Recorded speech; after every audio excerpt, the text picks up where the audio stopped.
அப்போஸ்தலருடைய நடபடிகள் 9ஆம் அதிகாரம்.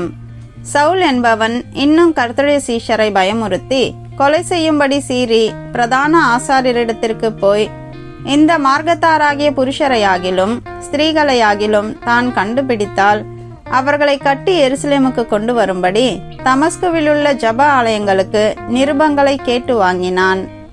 அவன் பிரயாணமாய் போய் தமஸ்குவுக்கு சமீபித்த போது சடுதியிலே வானத்திலிருந்து ஒரு ஒளி அவனை சுற்றி பிரகாசித்தது.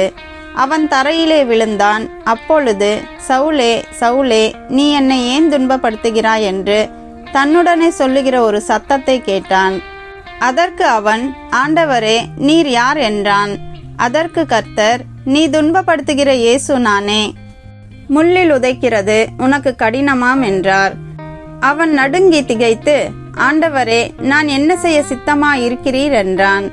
அதற்கு கர்த்தர், நீ எழுந்து பட்டணத்துக்குள்ளே போ, நீ செய்ய வேண்டியது அங்கே உனக்கு சொல்லப்படும் என்றார்.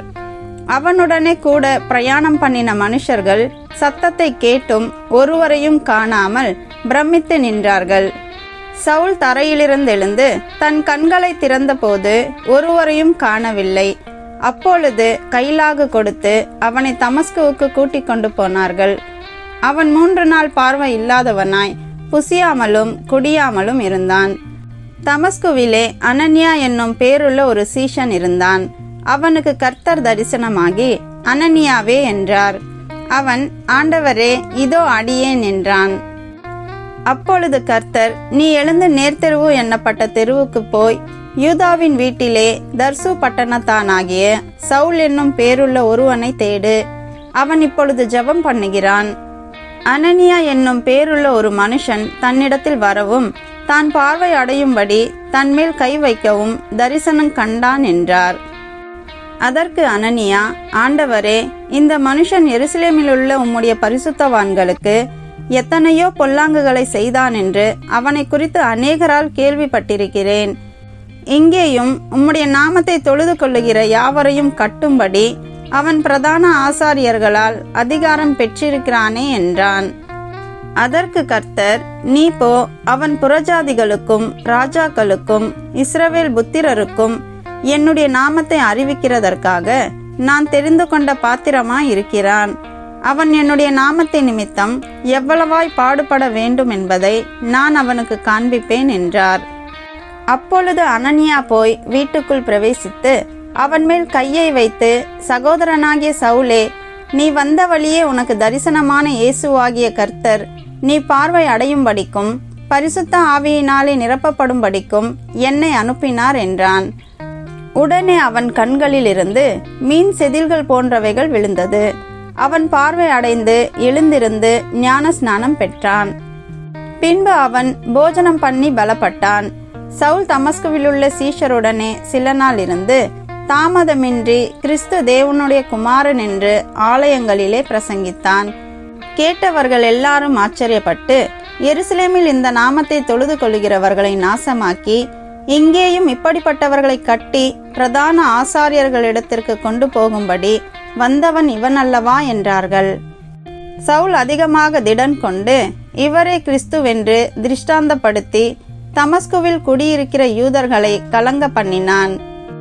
அநேக நாள் சென்ற பின்பு யூதர்கள் அவனை கொலை செய்யும்படி ஆலோசனை பண்ணினார்கள். அவர்களுடைய யோசனை சவுலுக்கு தெரிய வந்தது. அவனை கொலை செய்யும்படி அவர்கள் இரவும் பகலும் கோட்டை வாசல்களை காத்து கொண்டிருந்தார்கள்.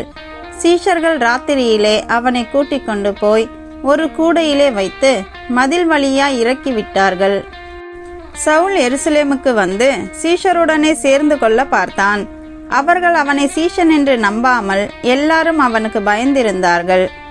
அப்பொழுது பர்னபா என்பவன் அவனை சேர்த்து கொண்டு அப்போஸ்தலரிடத்தில் அழைத்து கொண்டு போய் வழியிலே அவன் கர்த்தரை கண்ட விதத்தையும் அவர் அவனுடனே பேசினதையும் தமஸ்குவில் அவன் இயேசுவின் நாமத்தினாலே தைரியமாய் பிரசங்கித்ததையும் அவர்களுக்கு விவரித்து சொன்னான்.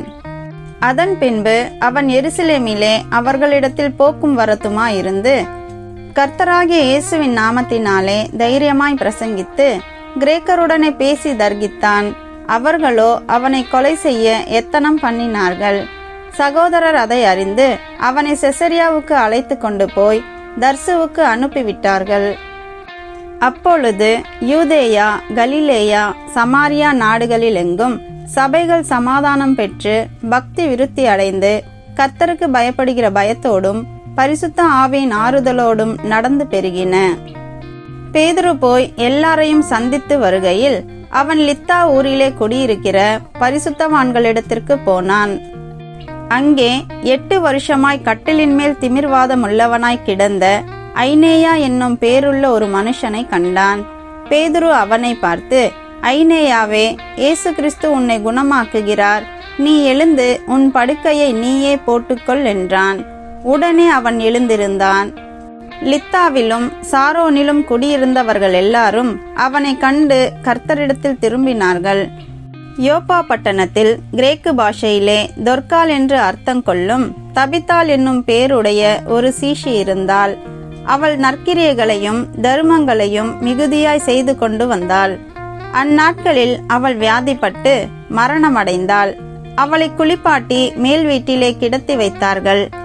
யோப்பா பட்டணம் லித்தா ஊருக்கு சமீபமானபடியினாலே பேதுரு அவ்விடத்தில் இருக்கிறான் என்று சீஷர்கள் கேள்விப்பட்டு தாமதமில்லாமல் தங்களிடத்தில் வரவேண்டும் என்று சொல்லும்படி 2 மனுஷரை அவனிடத்திற்கு அனுப்பினார்கள். பேதுரு எழுந்து அவர்களுடனே கூட போனான்.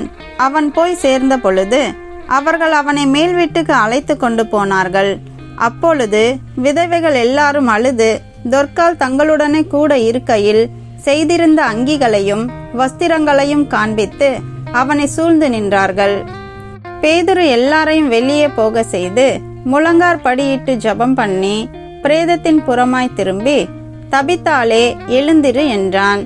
அப்பொழுது அவள் தன் கண்களை திறந்து பேதுருவை பார்த்து உட்கார்ந்தாள்.